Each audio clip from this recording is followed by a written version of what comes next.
DElEd third semester के सभी साथियों का स्वागत है target UP TET CTET official YouTube channel और अस्तित्व एकेडमी ऐप पर जुड़े हुए सभी साथियों का स्वागत है संस्कृत के क्लास में। और हम सभी कारक तथा विभक्ति इस अध्याय पर चर्चा कर रहे हैं विगत कई दिनों से। आज जो है ये चैप्टर समाप्ति की तरफ है। अंतिम दो कारकों की चर्चा करके चैप्टर टेस्ट के द्वारा ये चैप्टर यहाँ पर आज समाप्त किया जाएगा। तो आप सभी का स्वागत है target UP TET CTET classes Astitva academy app पर। आप सभी की जो क्लासेज है थर्ड सेमेस्टर की वो सुबह 11 बजे और शाम को 6 बजे ये दो टाइमिंग पर आपकी क्लासेज चल रही है। तो आप सभी अस्तित्व एकेडमी ऐप को डाउनलोड करें और वहां से जो भी डीएलएड संबंधी सामग्री है आपकी एग्जाम पॉइंट ऑफ व्यू से जो बनाया गया है हमारा ऐप, उस पर आपको सभी सामग्री मिलेगी। तो आप वहां से जो है ऐप डाउनलोड करके इन सारी चीजों का आप लोग लाभ उठाए और अधिक से अधिक अंक एग्जाम में पाए। और इसी अनुरोध के साथ चलिए हम लोग ज्यादा समय ना लेते हुए क्लास की शुरुआत करते हैं। और हर क्लास की तरह ये क्लास भी हम लोग ओंकार के उच्चारण से शुरुआत करेंगे। तो चलिए एक बार ओंकार ध्वनि का उच्चारण करते हैं और फिर क्लास को शुरू करते हैं। तो ओंकार उच्चारण के द्वारा हम क्लास की शुरुआत करेंगे। ओ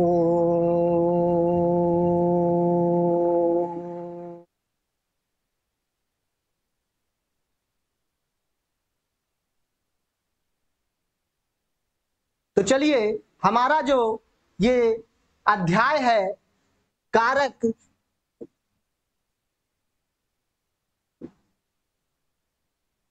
विभक्ति एवं चिन्हों की जानकारी, कारक विभक्ति एवं चिन्ह की जानकारी, ये हमारे अध्याय का नाम है। तो ये जो कारक है, ये कारक जो शब्द है ये कैसे बना है? तो कारक शब्द क्री धातु में रुल, ये एक प्रत्यय है। रुल ये प्रत्यय है, इसके संयोग से बना है। ये रुल प्रत्यय बाद में वु हो जाता है और अक हो जाता है और यही अक क्री में जुड़कर बन जाता है कारक। कारक का अर्थ है करने वाला। तो ये इस तरह से जो है कारक का जो हमारा उत्पन्न शब्द हुआ है ये किस प्रकार उत्पन्न हुआ है इसके बारे में हम जानते हैं। अब चलिए इसकी परिभाषा को संक्षेप में हम लोग देखते हैं। तो क्या है कारक की परिभाषा? क्रियाम क्रियाम करोति, क्रियाम करोति इति, क्रियाम करोति इति कारकम। क्रियाम करोति इति कारकम, इसको संक्षेप में कहीं कहीं लिखा जाता है करोति, करोति कारकम। कहीं कहीं संक्षेप में कारक की परिभाषा ये भी लिखी रहती है कि करोति इति कारकम, उसका पूरा रूप है क्रियाम करोति इति कारकम। फिर है क्रिया जनकत्वम, क्रिया जनकत्वम कारकत्वम, क्रिया जनकत्वम कारकत्वम। तो क्रिया का जो जनक है वही क्या है? कारक है। ये आपकी कारक की दूसरी परिभाषा है। तीसरी जो आपकी परिभाषा है क्रिया अन्वयितम, अन्वयतम, क्रिया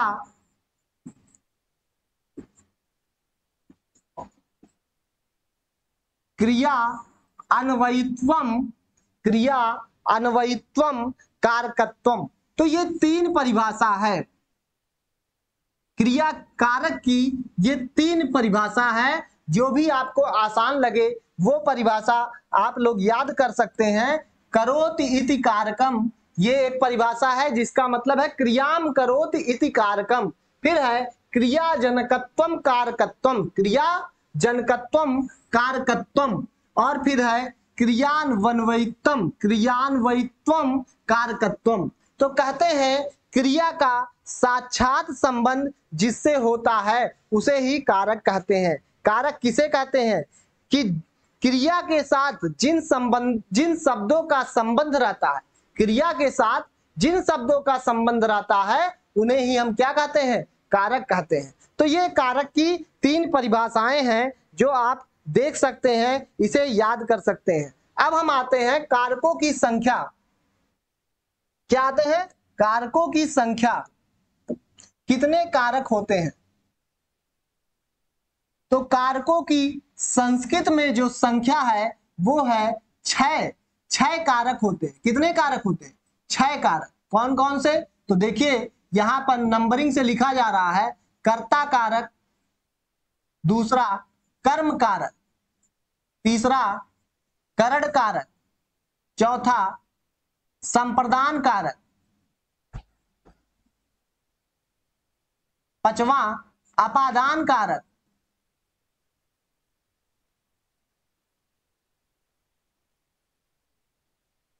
छठवां अधिकरण कारक। अब देखिए 2 कारक जो है इसमें जो है, जो हिंदी में हम लोग 2 कारक पढ़ते हैं वो यहां पर नहीं लिखा गया है। क्यों नहीं लिखा गया है? उसका कारण है, तो यहीं पर आप लोग नोट करके ये समझ सकते हैं कि जो है 2 कारक जो है संबंध और संबोधन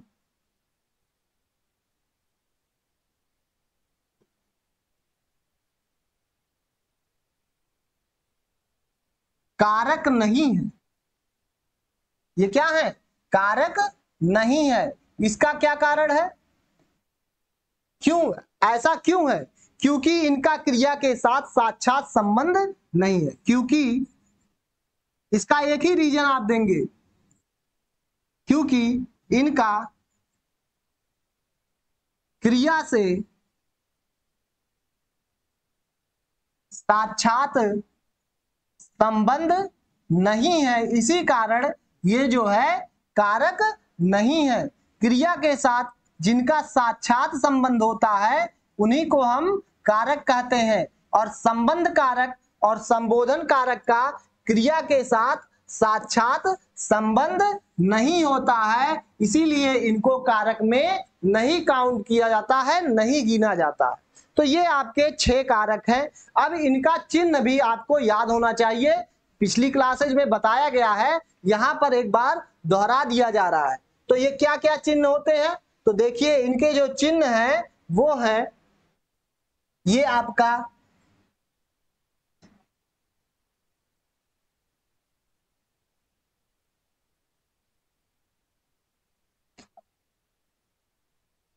कारक है और ये उससे संबंधित चिन्ह है।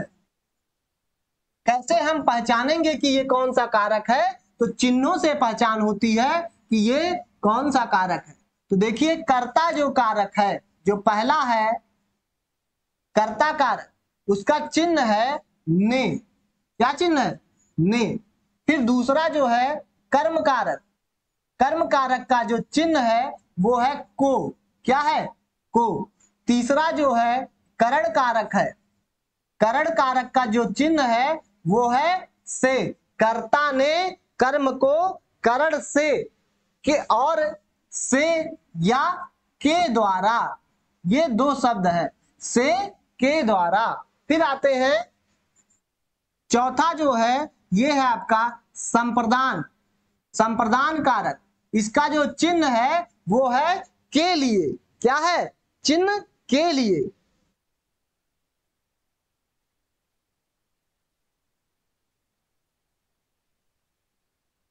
फिर 5वां है अपादान कारक। अपादान जो कारक है इसका जो है चिन्ह है से, लेकिन ध्यान रखिएगा अलग होने के अर्थ में, जब अलग होना होगा तो उसी के अर्थ में अपादान कारक का चिन्ह प्रयोग होता है। अलग होने के अर्थ में जो है से का जब प्रयोग होगा तो वहां पर अपादान कारक होगा। फिर जो है जिसे हम कारक नहीं समझते हैं वो है संबंध, हिंदी में इसे संबंध कारक कहते हैं। तो इसका भी चिन्ह आप लोग याद रखे रहिए, का के की, का के की, रा रे री, का के की, रा रे री। इसी तरह सतवां जो है अधिकरण कारक, अधिकरण कारक का जो चिन्ह है वो है में, पै, पर, ये जो है चिन्ह है। इसी तरह आठवां जिसे हम प्रथमा विभक्ति कहते हैं संबोधन कारक, इसका जो चिन्ह है वो है हे, भो, अरे। तो ये चिन्ह आपको याद होना चाहिए कि कारकों के क्या क्या चिन्ह है। तो कर्ता का जो चिन्ह है वो क्या है, कर्ता ने कर्म को करण से के द्वारा संप्रदान के लिए अपादान से, लेकिन किस अर्थ में, अलग होने के अर्थ में, संबंध काकी के रा री रे, अधिकरण में पय पर, संबोधन हे बो अरे। तो ये कारक है और उसके क्या है, चिन्ह है। ये कारक और उसके चिन्ह हैं। अब इसके सूत्र भी आपको याद होना चाहिए। तो यहां पर हम सूत्र लिख दे रहे हैं जो आप सभी को याद होना चाहिए कि कौन से कारक का कौन सा सूत्र है। तो देखिए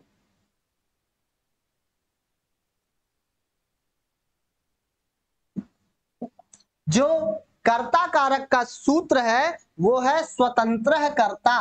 क्या है, स्वतंत्र कर्ता। कर्ता कारक का जो सूत्र है वो है स्वतंत्र कर्ता, स्वतंत्र कर्ता। ये जो है कर्ता कारक का सूत्र है।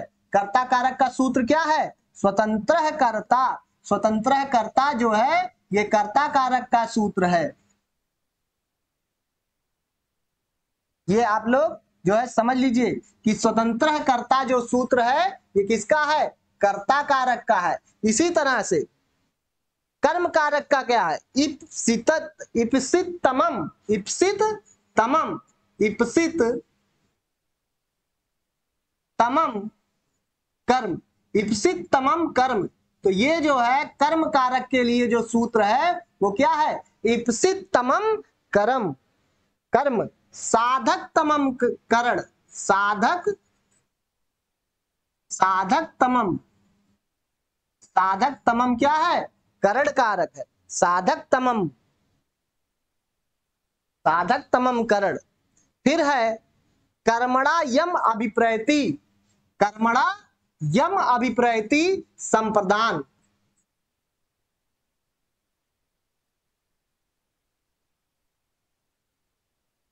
ये संप्रदान कारक का सूत्र है, कर्मणा यम अभिप्रैति जो है ये सूत्र है संप्रदान कारक के लिए। फिर जो है अपादान कारक के लिए है ध्रुवम पाए अपादानम, ध्रुवम पाए अपादानम, ध्रुवम पाए अपादानम।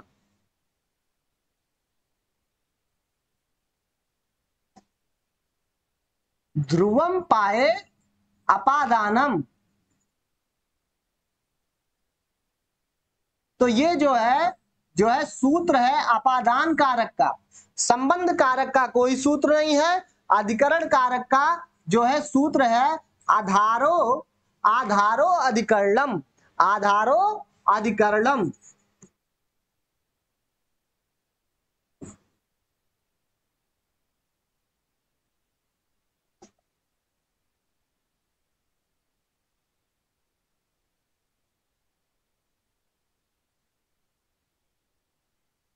अधिकरण कारक का जो सूत्र है वो क्या है? आधारो अधिकरणम।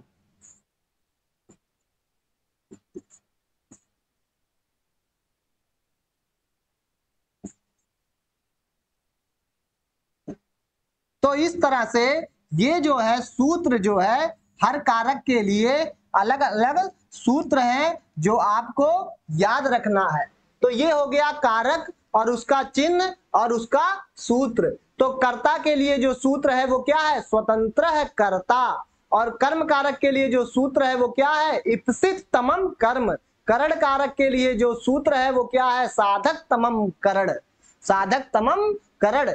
फिर संप्रदान के लिए कर्मणा यम अभिप्रैति, ये जो है संप्रदान कारक के लिए सूत्र है। और फिर अपादान कारक के लिए जो सूत्र है ध्रुवम पाए अपादानम। ध्रुवम पाए अपादानम, ध्रुवम पाए अपादानम। फिर अधिकरण के लिए है आधारो अधिकरणम। अब चलिए हम लोग एक वाक्य से देखते हैं कि किस तरह से एक ही वाक्य में सारे कर्ता आ जा रहे हैं। तो देखिए एक वाक्य यहां पर लिखा हुआ है कि धनंजय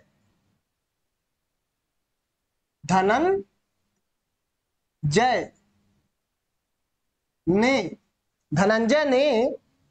धनंजय बोल रहा है, क्या बोल रहा है? कि हे रमेश, हे रमेश, संबोधन है, हे रमेश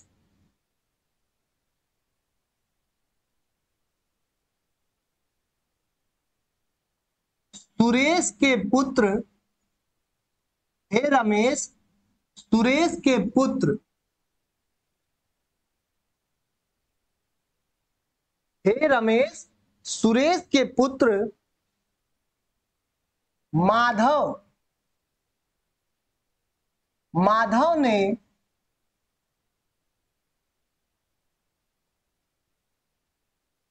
अखिल को, माधव ने अखिल को डंडे से,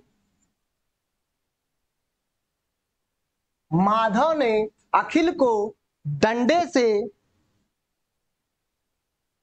मिठाई के लिए, किसके लिए? मिठाई के लिए, मिठाई के लिए दुकान से निकालकर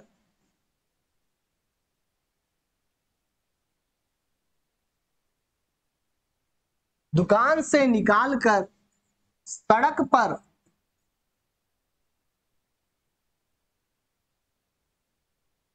पर बहुत पीटा। अब ये एक वाक्य है कि धनंजय कह रहे हैं हे रमेश सुरेश के पुत्र माधव ने अखिल को डंडे से मिठाई के लिए दुकान से निकालकर सड़क पर बहुत पीटा। तो अब देखिए इस वाक्य में हम जो है देखेंगे कि इसमें कर्ता कौन है, कर्म कौन है, करण कौन है, संप्रदान कौन है, अधिकरण कौन है, संबंध क्या है, और जो है सारे कारकों को हम देखेंगे। तो देखिए माधव ने, ये जो है चिन्ह आने के कारण माधव में क्या हो जाएगा? कर्ता कारक हो जाएगा। कौन सा कारक हो जाएगा? कर्ता कारक। इसी तरह को चिन्ह के कारण अखिल में क्या हो जाएगा? कर्म कारक। और सभी का संबंध किससे है? पीटा। ये क्या है? पीटा क्रिया है। और किससे पीटा? डंडे से पीटा। तो यहां पर से के कारण डंडे में क्या हो जाएगा? करण कारक। कौन सा कारक हो जाएगा? करण। कर्ता कर्म करण। फिर जो है किसके लिए पीटा? मिठाई के लिए पीटा। तो मिठाई में क्या हो जाएगा? संप्रदान कारक।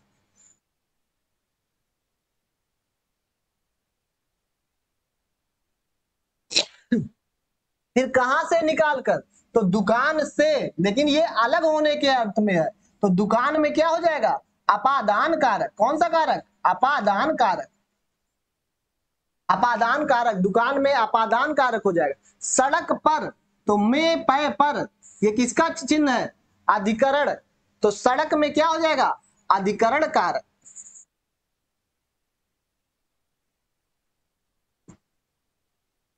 इसी तरह आप देखिए यहां पर सुरेश के, तो यहां पर के जो है, ये जो शब्द आ रहा है, ये क्या दर्शा रहा है, संबंध दिखा रहा है। तो संबंध कारक हो जाएगा, इसमें सुरेश में संबंध कारक हो जाएगा। और हे रमेश, तो यहां पर कौन सा हो जाएगा, यहां पर हे के कारण रमेश में संबोधन कारक हो जाएगा। तो इस तरह से आप देख रहे हैं एक ही वाक्य में सारे कारक जो है मौजूद है। तो आप इस उदाहरण के द्वारा जो है, आप जो है सभी कारकों को यहां पर देख सकते हैं और देख सकते हैं कि कारक क्या है। कारक जो है क्रिया के साथ संबंध रखता है, साक्षात संबंध रखने वाले शब्दों को ही हम क्या कहते हैं, कारक कहते हैं। तो ये सारे शब्द जो है वो पीटा इस जो है क्रिया के साथ साक्षात संबंधित है, इसीलिए ये क्या है, कारक है। तो देखिए हम लोगों ने पिछली क्लासेज में जो है जो कवर कर लिया है, वो जो है केवल 2 कारक आपके बचे हुए हैं। वही कारक आज हम जो है यहाँ पर समाप्त करने की कोशिश करेंगे। वो कारक है अधिकरण और संबोधन। तो चलिए जल्दी से हम लोग ये अधिकरण कारक और संबोधन कारक को समाप्त करते हैं। फिर कल की क्लास में जो है टेस्ट का जो है टेस्ट लिया जाएगा, चैप्टर टेस्ट होगा। तो चलिए अधिकरण कारक में कौन सी विभक्ति है, सप्तमी विभक्ति है। जिस स्थान पर आधारो अधिकरणम, इसका क्या सूत्र है, आधारो अधिकरणम, आधारो अधिकरणम।